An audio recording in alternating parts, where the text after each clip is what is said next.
everyone. We're going to go ahead and get started soon. So we still have some seats available to my right and to my left if you'd like to sit down. I don't think so.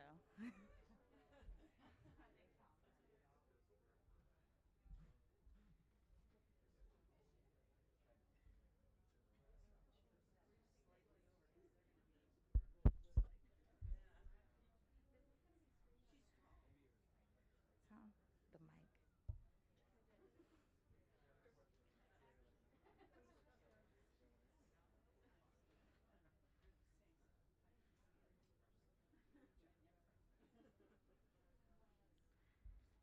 Okay. Hi, everyone. So great to see you all this evening. My name is Morgan, and I'm an event manager here at Politics and Prose. And we thank you for being here this evening for our first month of in-person events back at Connecticut Avenue. So while we host in-person events like this one, we also host partnered, still have virtual events online. We are also starting to host our trips and classes again as well. For a full list of what we offer as a bookstore, please go to politics-prose.com. And before we get started today, we'd like to ask you to please silence your cell phones during the event so we don't disturb our guests. And there will be a Q&A portion of this event. So when it is time for the Q&A, we will ask you to come up to the mic on my left over here. And that is so everyone can hear your questions. So following the Q&A, we will also be doing a signing up here at this table. And for the signing, we do ask that you wear a mask just to help protect our author being so up close. And we also have books right at the back of our checkout for this evening's event. And once our event is complete, we also ask that you fold up your chair and place it on something solid like any of these bookcases. All right, so tonight I'm very excited to welcome Dolen Perkins-Valdez for her book release of Take My Hand. Dolen Perkins-Valdez is the New York Times bestselling author of Wench and Balm. She was a finalist for 2 NAACP Image Awards and the Hurston Wright Legacy Award for fiction. And she was awarded the First Novelist Award by the Black Caucus of the American Library Association. She lives in Washington, D.C. with her family. Perkins-Valdez will be in conversation with Victoria Christopher Murray, an acclaimed author with more than 1 million books in print. She has written more than 20 novels, including Stand Your Ground, an NAACP Image Award Winner for Outstanding Fiction, and a Library Journal Best Book of the Year. She holds an MBA from NYU Stern School of Business, and you might be familiar with her books from the Seven Deadly Sins series on Lifetime. Please give our guests a round of applause.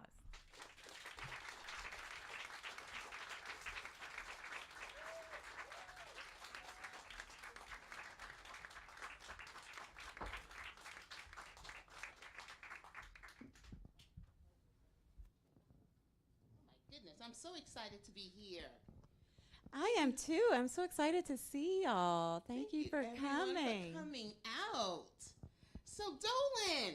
I'm Victoria Christopher Murray, and I'm Dolan. And so we're ready to get right into it. So Dolan, where have you been?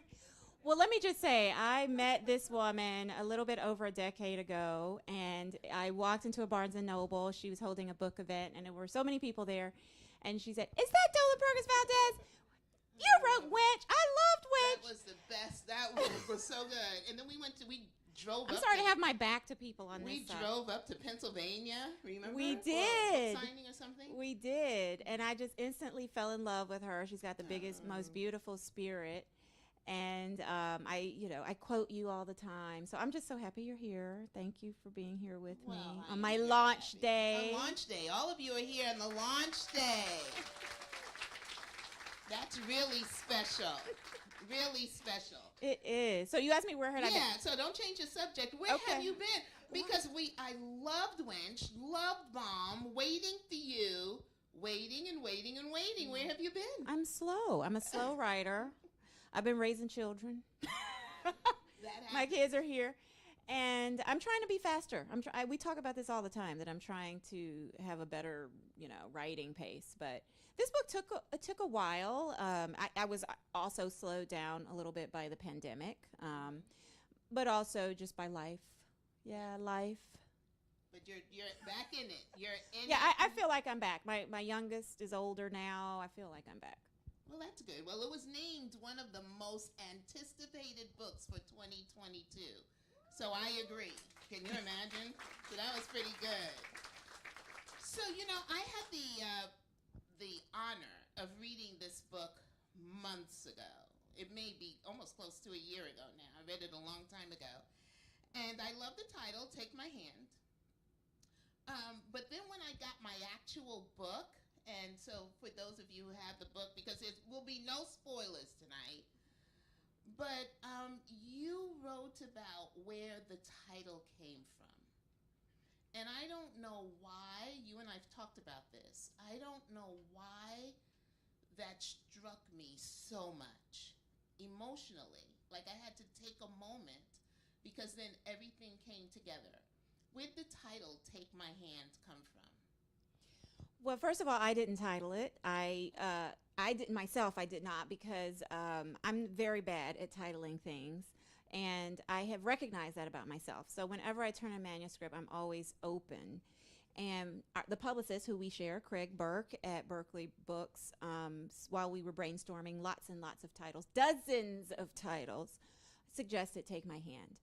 And I loved it when he said it, because I thought it captured so much of what I was trying to capture with this book. It is inspired by the gospel song written by Thomas A. Dorsey, but made famous by Mahalia Jackson and later by Aretha Franklin. It is reportedly not only the favorite song of Martin Luther King Jr., but they say that his last words were to his musician, Ben, make sure to play Precious Lord, Take My Hand at the meeting tonight and play it real pretty, which is the epigraph of my book. So, and I knew that Martin Luther King Jr. had this special connection to Montgomery because he had been hired there as a young pastor and had led the Montgomery bus boycott. His young family had lived there on Centennial Hill, which is part of where my book takes place. So it captured to me the moment of sort of post-civil rights, the moment of hope, of faith, the way in which people there were really trying to move on from some of the things that had happened in the past. And so I'm really grateful to Craig for suggesting it, and I loved it, and I'm so glad to have a team to help me with that, because like I said, I'm just not very good naming things. Yeah, I'm not good at my titles either. I haven't named half my books. I'm writing the 7 Deadly Sins. Those are easy now, because they were given to me, But, as soon as I read this story synopsis, I felt like this was a book I've been waiting for. I felt like nobody else has written this story yet. So tell us a little bit about the book, and then you're going to read a little bit, right? I am, and I would say I felt that same way. Like, and I'm going to try to turn a little bit so that I can also talk to this side where my friends are. I also could not believe that this story had not been written yet, that this novel had not been written yet. Unlike my first book, when I wrote about Tawawa House in Ohio, if you looked online, you couldn't find anything about Tawawa House, couldn't find anything about that history. But if you look online, and look up the Relf sisters, and if you look up this court case, Relf v. Weinberger, it's all over the internet. It's not a secret. It's not anything that has been swept under the rug, but people still don't know about it. People talk about the Tuskegee syphilis experiment, but they don't talk about this. And when I had an early draft, one of my early readers read it, and it stunned me. She said to me, "This is the Tuskegee syphilis experiment book for Black women." And I said, "Really?" And she said, "Yes." And she really believed that the magnitude of those tens of thousands of Black women who were forcibly sterilized across the country was absolutely comparable to what happened to black men in Tuskegee, Alabama. And she felt that these girls represented the sort of most egregious aspect of that because they were so young. So the book, and I know today is launch day, and so the fun part about launch day is I get to talk about it. The bad part is we have to be very careful. Yes, very careful. But it is about a young woman, Sybil Townsend, who has just graduated nursing school at Tuskegee Nursing School, and she gets her first job at a federally funded family planning clinic.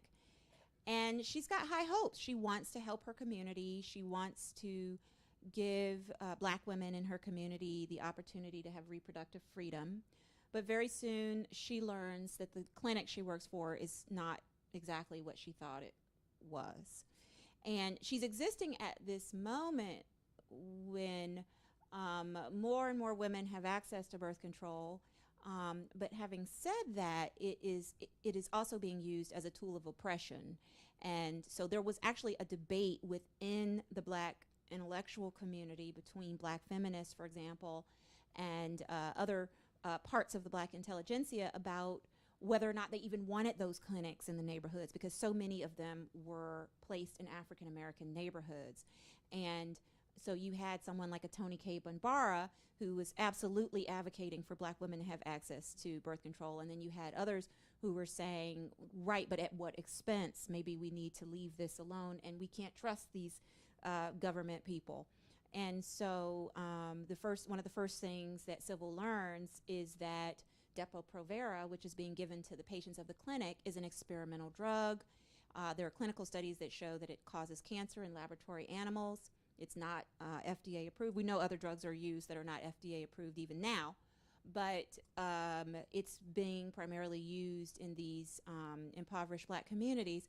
And then the second thing she learns about her first two patients in my book, India and Erica Williams, is they're 11 and 13 years old, and she learns that India at 11 years old has not even started her cycle yet, and they've put her on birth control. So this is not a spoiler. This happens in one of the early chapters, and when she discovers this, she sits in her car shaking with rage. I was shaking just reading it. Mm-hmm. Yes, and I want to be clear. I didn't know if that's true for the actual Ralph sisters in real life. I don't know if that's true, but in my book, it felt true to me, which is like, creative license. And not only did it feel true, but you know how the reader said to you that this was our story, the Tuskegee experiment story for us. We've all known about this. It just didn't have a name. Do you know what I mean? It didn't have the Tuskegee experiment name. That's right. And so we knew about it. So I am absolutely sure that there was an 11-year-old girl who was sterilized or given birth control. I'm absolutely sure of it. It felt real. I knew it was true. Yes, and in the book, one of the things that Sybil has to contend with is, the original lawyer to take the case quits the case to go work on the Tuskegee case. And the best lawyers in the area were working on that Tuskegee case, which was going on at the same time. So, one of the things that really enrages her is that she feels like the life of a little black girl is not as important as it is for a black man. I don't mean to put those things in opposition to each other in the book, but I do think it's really important for us to ask ourselves why we don't have a name for it, why this story is not talked about in the same way that the Tuskegee syphilis experiment was. The Tuskegee syphilis experiment has been made into a movie and has a hold on the popular imagination. I grew up, my dad graduated from Tuskegee in the late 1960s, and I grew up learning about it. He told me about it. He told me that alongside the story of the Tuskegee Airmen. I learned all the Tuskegee history growing up, but I never knew anything about the Ralph sisters. Yeah.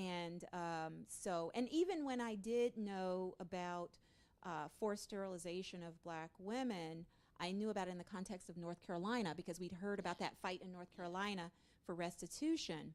But I didn't know a lot about these girls, although every now and then when you look at a documentary, you see footage of them. It just appears.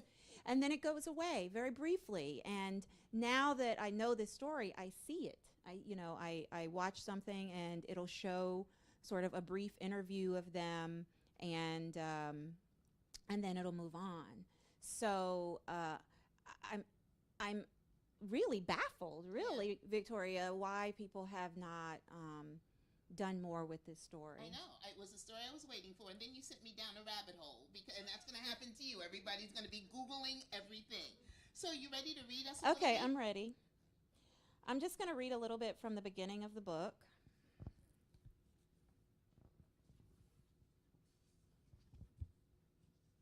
I just, by the way, listened to the audiobook. I had not heard the actress who reads it, and she sounded so good. I don't know if I can read better than her. Who does it? Do you know? I can't remember her name, but she did a really good job. And she reads very slowly and I'm like, can you come with me and travel? Okay. A year never passes without me thinking of them. India, Erica, their names are stitched inside every white coat I've ever worn. I tell this story to stitch their names inside your clothes, too. A reminder to never forget. Medicine has really taught me to accept the things I cannot change. A difficult-to-swallow serenity prayer. I'm not trying to change the past. I'm telling it in order to lay these ghosts to rest. You paint feverishly like Mama, yet you got the steadfastness of Daddy. Your talents surely defy the notion of a gene pool. I watch you now, home from college, that time after graduation when y'all young people either find your way or slide down the slope of uncertainty. You're sitting on the porch nuzzling the dog, a gray mutt of a pit bull who was once sent to die after snapping at a man's face. In the 6 years we've had him, he's been more skittish than fierce, as if aware that one wrong look will spell his doom. What I now know is that kind of certainty, dire as it may be, is a gift. The dog groans as you seek the right place to scratch. I wish someone would scratch me like that, such exhaustion in my bones. I'll be 67 this year, but it's time.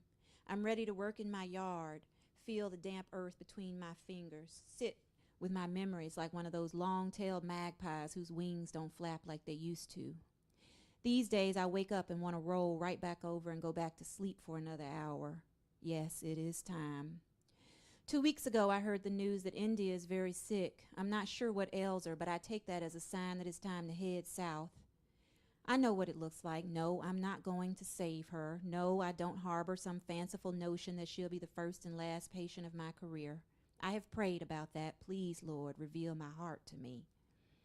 I call your name, and you look back through the screen into the kitchen. You're used to my hovering, though each year you need me less and less, and I mourn the slipping. Soon it would just be me and the dog, an old lady muttering in that rambling, crazy way owners talk to their pets when no one is around. But before we both head into that next chapter, we need to talk. You and I have always been open with each other. As soon as you were old enough to wonder, I told you everything I knew about your birth parents. I told how you came into my life, about the gift of our family. I told you the story of your parentage, but what I didn't reveal was the story of your lineage, how you came to be. How you came out of a long line of history that defies biology. What I'm trying to say is that your story is tied up with those sisters. The story of my welcoming you into my life, of my decision not to marry or bear children, is complicated. I have tried not to burden you, but I'm beginning to believe that not telling you the whole truth, letting you walk this earth without truly understanding this history, has done you a disservice. I reach into the pocket of my dress and pull out the paper. Without opening, I know what it says because I've memorized the address, mapped out the directions on my cell phone, and I know the route I will take. The car is gassed up, the snacks tucked into a backpack. The last of my carefully packed wardrobe capsules are squared off in a suitcase that sits behind the door. The only thing I have not done is tell you where I'm going or why. You know a little about the sisters, about the case that engulfed the country, but you don't know the whole story, and it's time for me to tell you. Anne, I call your name again, and this time I wave you inside. Excellent.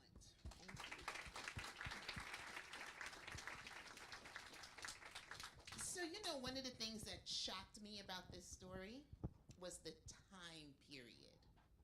So when I read that this was about the sterilization of the Black children, young women, I was thinking 1920, 1930, 1940. What's the time period of this story? What is? Yes, you know, one of the things that people always ask me, what were some things that surprised you when you were doing research? And I think everything surprised me. Oh, really? Oh, well, maybe you don't have to ask it because I'll answer it. I mean, I have everything surprised me, everything. You know, I was recently on a panel with Marlon James, and he talked about how Black life is speculative fiction, right? It's just, there's something so incredulous about our experiences. But when the Tuskegee experiment starts in 1932, 7 years after that, the Abortion Federation League decides that they are going to try to sterilize and put birth control into Black communities to stop Black women from having children. So at the same time that that experiment gets started up in the 1930s, there's also this movement led by Margaret Sanger to control the reproductive lives of Black women. And that is going on throughout the 20th century. The Relf case is a culmination of decades of eugenics policy that was already happening. And I think the reason that the Relf case is so significant at the time, because you know, once y'all start Googling, you'll see that every major newspaper in the country ran this story, every single one. And the reason why it gets such national attention is, one, the girls are so young. Two, this young lawyer was relentless in pursuing the case, which by the name of, the real lawyer was by the name of Joseph Levin, who is still alive and who was a great resource to me. But who took the case all the way to the top of the U.S. government. I mean, it went all the way to the White House, what was going on. And then the third thing that made it so nationally prominent was that Senator Ted Kennedy took it upon himself to call attention to it. And those subcommittee hearings were in the press as well. So it is 1973, but it's important to note that it is the culmination of decades of egregious racist, ableist policy.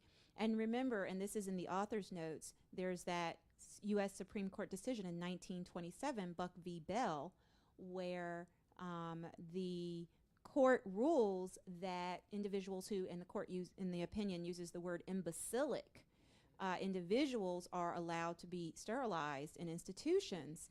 That is a court case that has not ever been overturned. It's been clarified in subsequent rulings, but it's never been overturned. So in my book, one of the sisters has a disability, just like one of the Relf sisters had a disability. Well, it's not the same disability. But it's a disability nevertheless, and that was one of the reasons, and I used this word earlier when I was talking to someone, that these sisters were pursued. I mean, that is the word. They were pursued by this agency to keep them from having children. They were, I think, aggressively pursued, which is why it ends up in this tragic surgery. Yeah, I had every emotion reading this book because of that. And anger was at the top of the list. And so what came first for you in writing this story? Was it the case? Was it the legal case? Or did you have an idea in your head? Or had you just heard about the legal case? What came first? What came first were the girls, those young girls, and seeing images of them and knowing a little bit about what came first was my outrage over the girls. Okay. Then the second thing that I did was I began to research the case. The case itself, I don't know, it's a little dull, but it's remarkable in the sense that I think in the sense that Joseph Levin really took it to them and really pursued it, and I think that's really remarkable. But I was most drawn to the story of these girls and wondering what story I should be telling and how they wanted me as, I don't know, historical people. I don't know how to describe it in a way that doesn't sound strange, but how the spirits of those girls wanted me to frame this story. And then the next thing that really inspired the book, I don't know if this is on your question list, But I don't want to get ahead of you. No, get ahead. Get Okay. ahead. Go ahead. So I read in the Montgomery Advertiser, there was this quote. So the supervising nurse at the clinic was a white woman, and the original lawsuit was against the clinic and her. She was named in the original lawsuit. And she responded by saying that it must have been okay because all 8 nurses who worked in the clinic were black. And I was like, say what now? You know, that shocked me. And so people say, what is the most surprising thing? I'm like, everything is surprising. Yeah. So I couldn't find anything about those nurses. I couldn't find anything about who they were, no record. And so I just began to wonder, what would it have been like to be a nurse working in that clinic and have something like this occur under your watch? I had also been, you know, curious about Eunice Rivers, the nurse who treated those men at Tuskegee, right, who was a federal government employee and who welcomed those men onto the campus and lied to them. And so I had always been curious about her. And I'm still curious about her. And I know that history has actually been kind to her just in terms of like her inability to separate out, you know, the authority of the federal government and her role. But yeah, so I was wondering about those nurses, and that's why I decided to tell the story from the perspective of Sybil, who is a nurse at the clinic. And in my book, all of the nurses who work at the clinic are black. Yes, so I did notice that. So the name Sybil was not a real person. That's the No. name you, okay. Because I loved her name, and I think character names should tell part of the story. And Sybil tells that story. How did you come up with that name? I knew who she was the first time I saw her name in the book. It's hard to name characters. I know. I have so many characters that are just named X for most of the manuscript. For the first half of it. Yeah. Exactly. It's very hard. But I knew she had to have a name that embodied the hopes of her family, right? She's an only child, and she's born in 1951. And I knew that she needed to really capture for them. And I think in African American communities, naming has always been a form of empowerment and defiance. And so I wanted it to be a name, and I talk about it in the book, you know, in a scene, I think, with her dad, because he says to her at one point, like, why do you think we named you Sybil? And you know, and I made sure to just research that they would have been thinking of the term civil rights in 1951, and they were thinking of her as embodying the future of civil rights for black people. And that is both a lofty aspirational name for her, but also a little bit of a burden, right? Because she has a lot to live up to in her community, and she's really trying to do that, but it's hard. And I think for her, she learns very quickly just how hard it is. Just like we learned, right? We saw people march, and we saw them do the things they did on TV. And then we get out there and we realize just how hard it is to protest and to be an activist and to go up against authority. And so she's learning that in the book. She's only 22 years old, and and she's had a lot to live up to with her parents. Yes. Who they were. Are you civil? Do you think you could? You know, at the end of the book, I closed it and said, "Could I be civil?" I always feel like I'm all of my characters. Like there's always a little bit of me in all of them, you know. Sybil is, you know, slightly messy and complicated, and she makes a lot of mistakes. Yeah, but she put everything on the line to do what's right. She does, but she doesn't always do what's right, and she stumbles a few times, and I feel like we all stumble, Yeah. and I feel like I have stumbled, particularly as a younger person when I was. I didn't say young. I'm still young. Younger. Yeah, exactly. Yeah, younger. You know, she stumbles in her sort of zeal to do the right thing, and so I feel like, you know, the more I write, the more I understand how I have to find myself in all of my characters in order to write them with humanity. I had to find myself even in her mother, who suffers from depression, and her father, who is a workaholic, and so I really try to do that. I would say I've learned that I wasn't always able to do that. Yeah, I closed the book saying, "Could I be civil?" And I love that. I love that about the book. So I already asked you. You already answered what surprised you when researching. Did anything surprise you as you were writing the characters, as you were writing the story? Did something surprise you about who they were? Because they speak up. I'll tell y'all one thing that surprised me. I don't think it's a spoiler. It's early in the book. Should I say? Yeah. Would you? This came. She said, "Yes, say." Okay. This came probably several drafts in, 2 or 3 years in.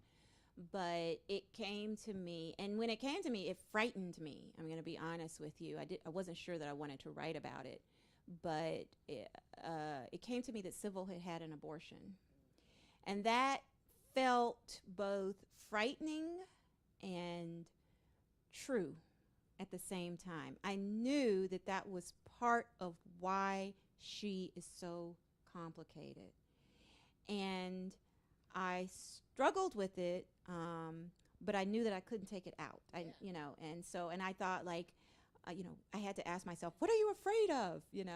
And I've just never written about it. I've never written about it in a direct way. And so, and it's in an early chapter. She shares it with her daughter in the book, in like chapter 3 or something. She said, before we go any further, I have to tell you something. And it makes her more complicated with what she ended up doing.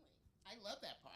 Yes, and to me, once I accepted that was part of who she was as a character, it all made sense to me. Like I feel like everything clicked. Yeah, of who she was. Of who she was, and the things that eventually happened to her. Yeah. For these reasons. Yeah. There was one thing that I wanted to happen to her that I can't say, but I already called you and said, why didn't this happen to her? So I did enjoy that. What do you want us to walk away with? I know what I walked away with, but what would you like us to walk away with from this book?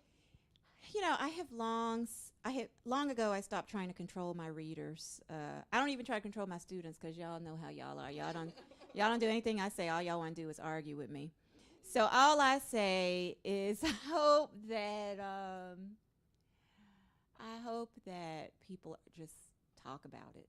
Yeah. I hope that people discuss it in their families. I hope that it's discussed in book clubs. I hope that people know about this history. I hope that people connect it to things that are happening right now. There are conversations happening right now that are going to be critical, that are going to critically impact Black women. There is a Supreme Court decision coming in June that is going to critically impact our communities. And we just need to talk about it. I think for too long we haven't talked about it. And for whatever reason, women's reproductive organs are still sort of something people don't want to talk about. And we have to. And so what we do with that information, that's the part I can't control. I can't control what people do with it. I don't know if I'll end up on a banned book list. I have no idea.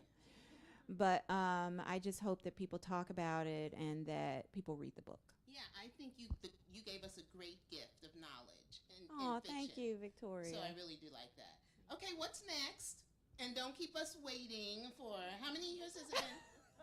You got to help me get myself together. I'm slow. Yeah, I need some help here. I mean, I am under contract for another book, and it's overdue. It was due in October, and it's a hot mess. So all I will say is that I'm back in time again. I'm not as close to contemporary. I'm back in the early 1900s. Oh, okay. Because that's just, I don't know, I'm a historical person, and yeah, that's where I am. Back in the early 1900s in North Carolina is the new project. Oh, that's good. Okay, so should we open it for questions now? It's about that time. I think I kept it like perfectly. You did. So anyone have questions? Yes. We have a microphone. Or did it go to the microphone? Yeah. Please go to the mic over here next to that pillar. Thank you.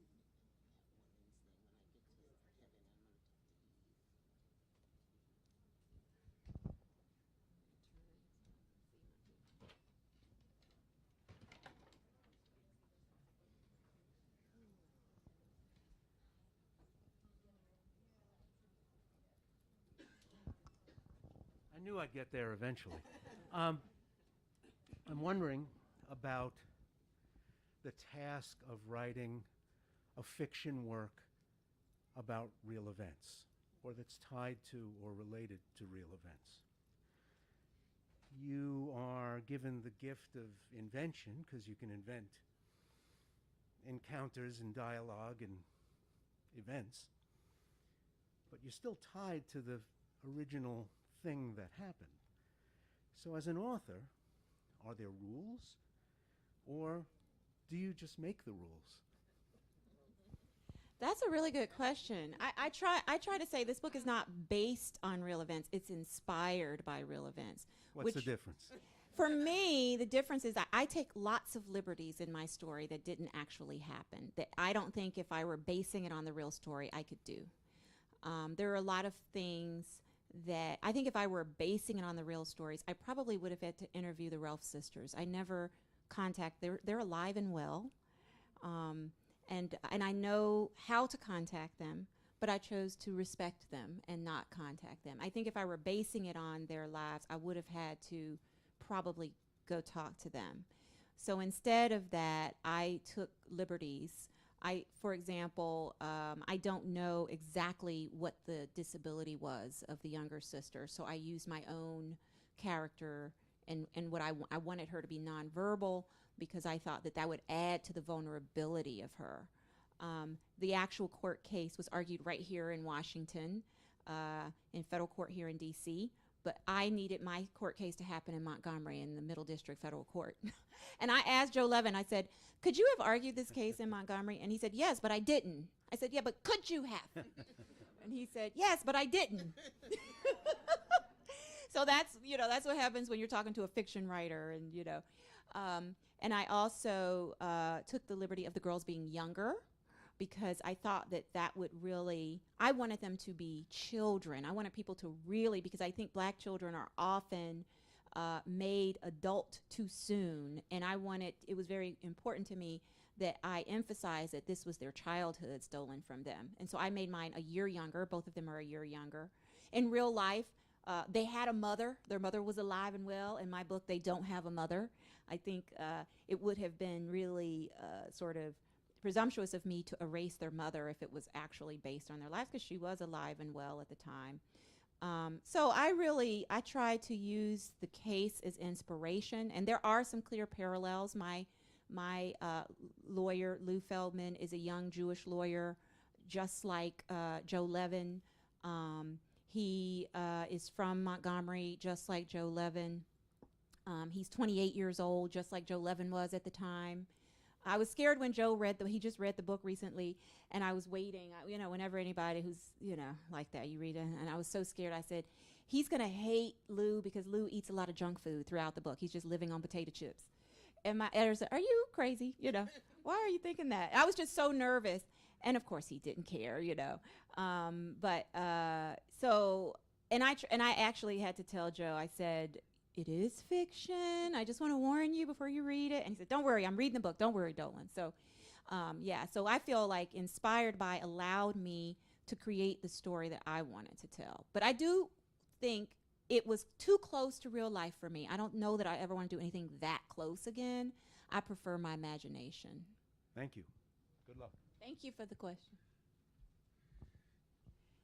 I just have a quick question Hi, about Paul. the history. Hi, Dolan. About the history of the thing, because Tuskegee experiment was actually a scientific experiment that was asking a scientific question, which actually seemed relevant at the time and is completely insane.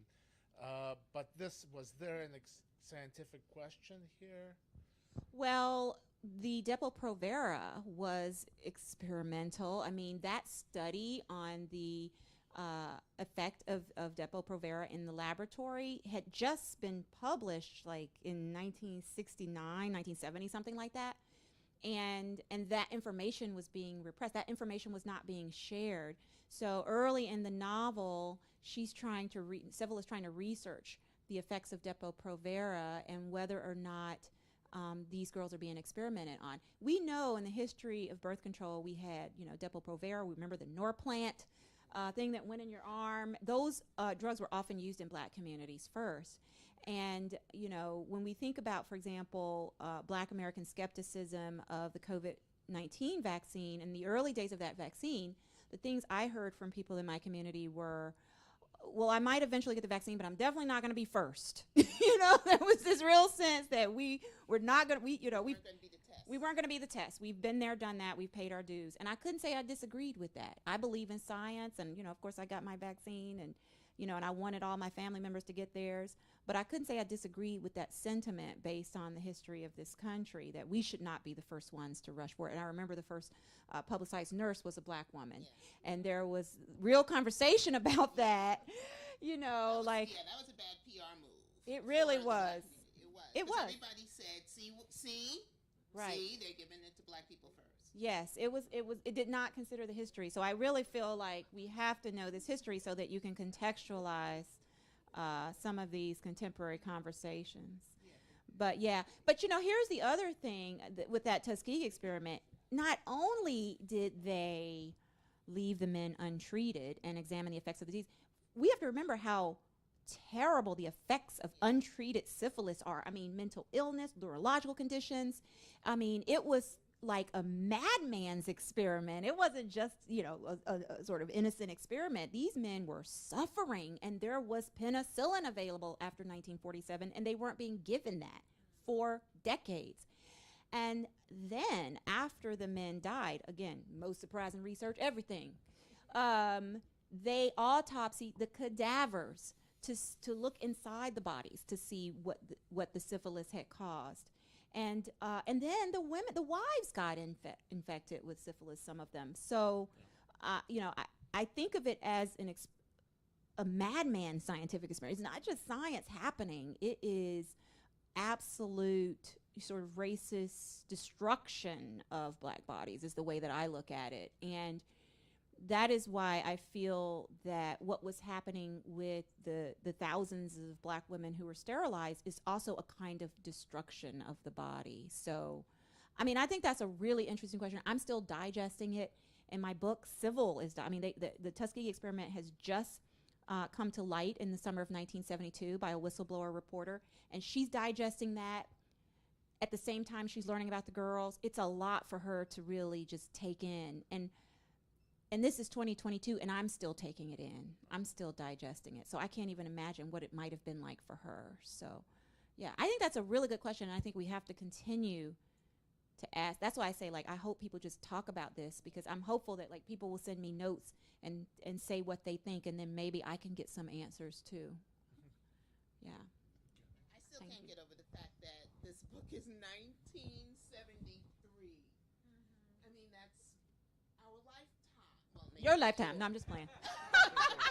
Well, you know what? I didn't think of this, Victoria, as historical fiction. And then my teenager, who's here, said, "You mean way back in the 1900s?" Well, did you know anything from 1980 back is historical? Oh, is that what they say? Yeah. So, because my next book is the 60s, and I'm like, it can't be historical fiction. That means I'm history.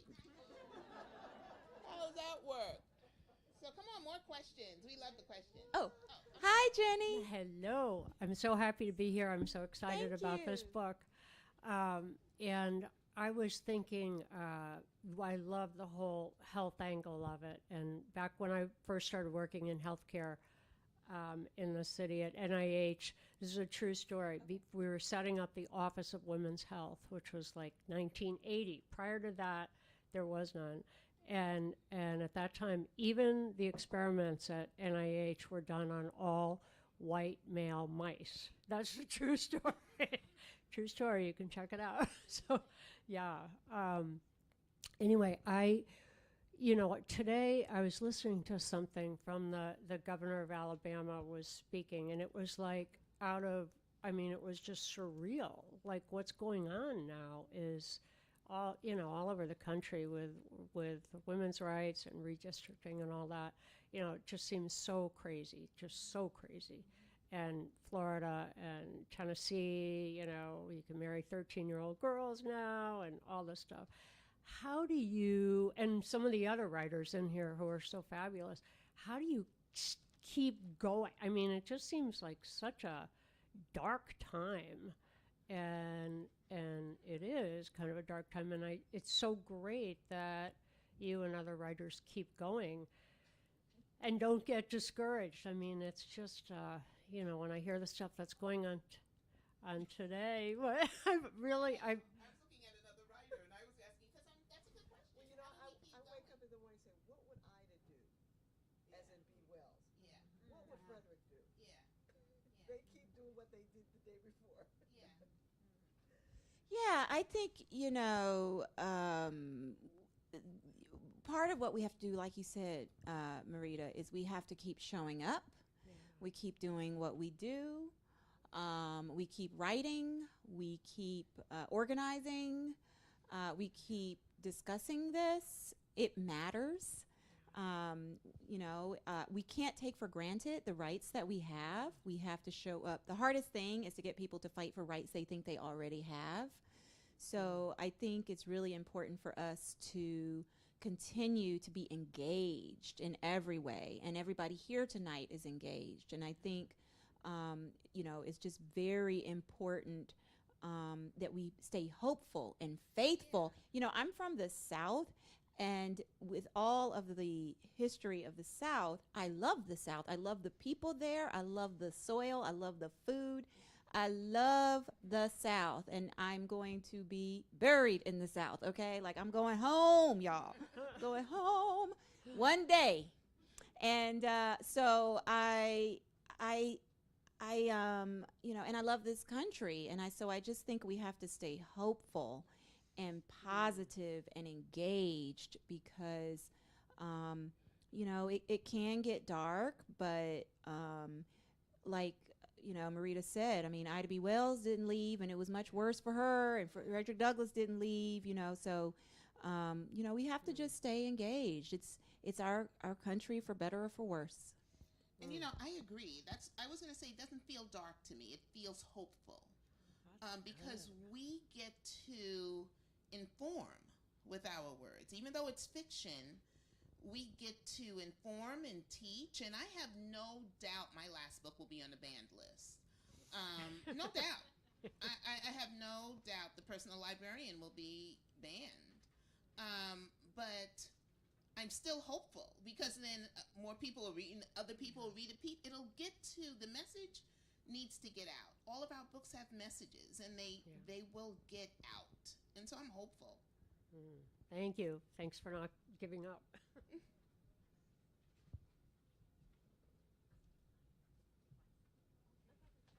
Hey, Dolan. Hi, Miss Donna. I don't recognize people with their masks on. Here I am. I cannot wait to read this book. I'm so excited for you and so proud that you've done it. But I want to let you know, I'm a radio producer. And so when I was coming in way back there, you were reading. And I said, oh, where's Dolan? Somebody's reading that book for her, because you were reading in a Southern drawl. Mm-hmm. You sounded like a real Southern person. And I know you don't. Like a real one. All right. And I know you really don't talk like that. So sitting here listening to you talk the way I know you talk, I've been wondering, when you're writing a book like this and you're going back, let's say, to just read it, do you read it in a Southern way if you're reading it out to yourself while you're writing? Yes, I have to capture what a woman would have said. It's like writing a screenplay. I have to capture, it's in first person. The book's in first person. Uh-huh. So I have to capture what people talk like in Montgomery, Alabama. And now, of course, it's smoother. It's probably not as country as some Alabamans are. It was pretty Southern. Yeah, there's certain things. But I listen to recordings,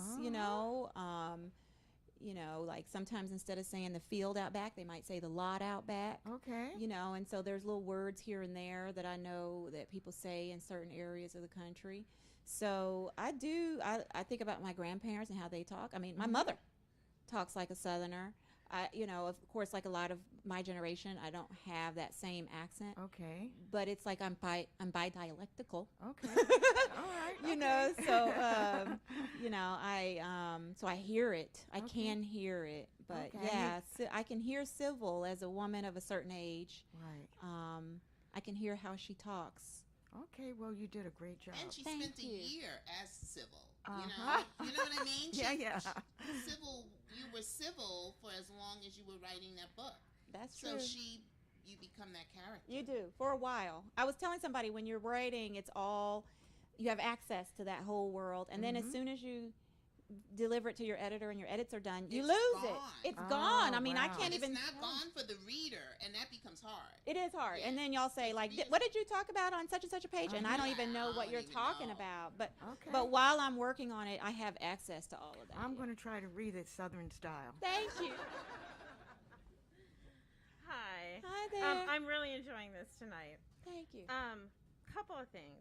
So, do you have an audiobook coming out? Yeah, the audiobook was It's released out? today. Mhm. Oh my goodness. I didn't read on it. An actress no, read that's, on it. That's what I wanted. Yeah. No, I've never. Have you considered? Well, I don't know. I heard it takes a long time, and you're sitting in Okay. a very tiny room for like hours and hours and days and days. Okay. I admire anybody that does it. I know some of the writers who do it. And have you ever done an audit? They won't let me. They say that they They've have never asked you? professional. They said they have professional people yeah. to do it. So. Okay. All I think right. if we pushed or something, they might Yeah, let but us I do don't it. even want it because it takes a long. Dickie told me it took a It long. takes a long time, and you're in a small room Okay. all day long. All I right. think I leave it for the actresses. Okay. Okay. Well, that wasn't my. Okay. So, thank you for that. I originally came up because I don't know if it's a question or more so a comment, but just hearing the background on your book, it just reminds me of what people kind of talk about and I think exists in real life, but a different how doctors treat blacks differently, and there's supposed to be a different, you give different medicines because it's a black person versus a white person, and that kind of reminds me. That's kind of what I started to think about as you were talking about your book, and it is when it evoked that type of thought. I was not feeling hopeful. My parents also went to Tuskegee. So maybe in a future book you can write about that. Because I hear that come up every once in a while, the fact that we're treated differently. There is a different, like we'll receive different medicines or we're expected not to suffer as much pain. Therefore, we don't get as much pain relief when we go to a doctor. I would love to see somebody write about that as opposed to it come up in conversation and then gently floats away, and you forget about it until it comes up again and then it goes away. But anyway, Thank just a you. Yes, comment. I think that's a good comment. We are really fortunate here in the DMV to have access to so many healthcare professionals. If you really actively seek it as a black patient, you can find good doctors here who will listen to you. It's not easy, but you can find it. I have friends that live in small towns that can't, that they just don't exist, and they're not heard, and they're rushed. They're in and out in 10 minutes. They wait for an hour to see the doctor, and then they're in and out in 10 minutes. This is particularly dangerous, not only for black women, it's also particularly dangerous for overweight black women. It's particularly dangerous for women who suffer from things that disproportionately affect us, such as fibroids, those kinds of things. So I think you're right. This is something that, one, I think we need to encourage more young people to go to medical school and more kids of color to go into the sciences. And we also, I'm a big fan of when I'm in the doctor's office, I slow them down. And I do it in a real charming way. I say, well, I'm from the South. I can't understand when you talk fast. I can't understand this fast talk. You got to slow down and repeat everything you just said, And then they just kind of laugh, and then they repeat it. And I have used that line a lot. It's very jokey, but I'm dead serious. I'm gonna be from the South from now on. I know. I'm I dead lived serious. a day in my Yeah, they life in talk the real South, but fast, why? and I didn't hear a word they just said. And I said, okay, I'm from the South. So That's gonna work for I me. do why? it. I do it on the phone too. When people talk real fast and they try to talk over my head, I say, you're gonna have to slow down for me. And so we have to slow our medical professionals down. We have to say, did you hear me? And then when we don't feel heard, we have to ask for another healthcare professional. We have to actively seek good healthcare. I used to take it for granted that I lived in the district, and now I don't. And because I have good healthcare here, and I have good doctor, a good primary care physician. So, and they exist here, and they're not, and some of them do take insurance. I know a lot of them don't want to take insurance no more. But some of them do take insurance, and we have to just find them and seek them out. And so I think you're right, and I think it's a challenge. I think it's a challenge for all of us, but particularly for Black women, no doubt. And you know what? I hear you, because Serena Williams, that's one of the Yes. big things she complained about, That's that right. her doctor did not listen to her. And after I read her article on what had happened to her, I read a study where they had just talked to white male Harvard med graduate who had just graduated 2 years ago and felt that Black women could tolerate a higher level of pain. So I hear you. We have time for maybe one more question.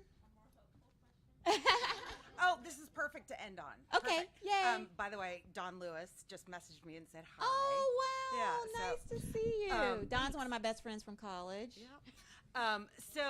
About 20 years ago, I read a book about Madam C.J. Walker, and it was written by her granddaughter, Alelia Bundles, who lives here in D.C. And it was great for me to see 20 years later that there was a series made out of it. Of course, they detached from it historically, but it was still wonderful to see it made for the screen. Can you see any of your writings in the future, near or far, being made into a movie, TV, or big screen? Thank you for that question. That, you know what, and that really is a good segue, because I don't know. We have no movie deal. Let's just put that out there. There's no movie deal. Okay. Not yet. Not yet. Okay. But would you like to see But that? I will say this, that the narrative that this history is too heavy for us to talk about, the narrative that this is dark and heavy and depressing, works against us for getting the word out and for getting that movie made. I think we've got to reframe that narrative, because Black history is not all, peaches and cream. It is a history of trauma, but it is also a history of survival. And it is a history, in my mind, of heroes and heroines. It is a history of people who overcame and survived it. Those Ralph sisters are alive and well. They are alive and well. They live together in their own home, and they are taking care of each other. They're doing well. And we have to allow ourselves to process this, discuss it, and understand that we are overcomers. And that resilience is not just unique to Black America. That's American resilience as well, as a country. I mean, we survived Trump, okay? We survived that era. We came through it. We lived to fight another day.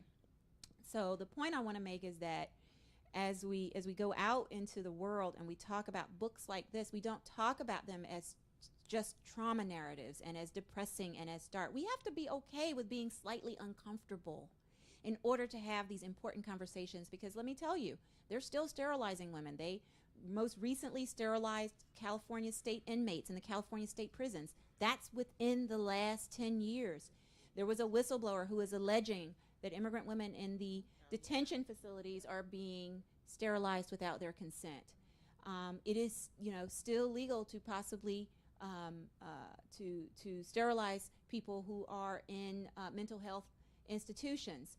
So if we aren't comfortable with being uncomfortable for just this little discussion, then we can't stop these things from happening to the most vulnerable members of our population.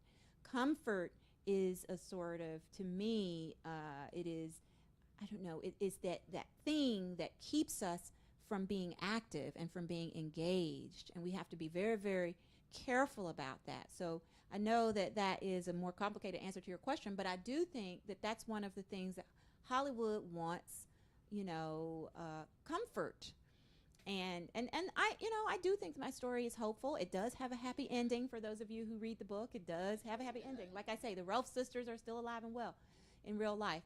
And I feel like it's a hopeful story, but there's going to be some moments of discomfort as you reckon with what happened to those girls.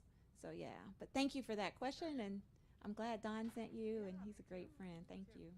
So Dolan, I am so happy to have done this with you tonight. Thank you for. She asked me to do this.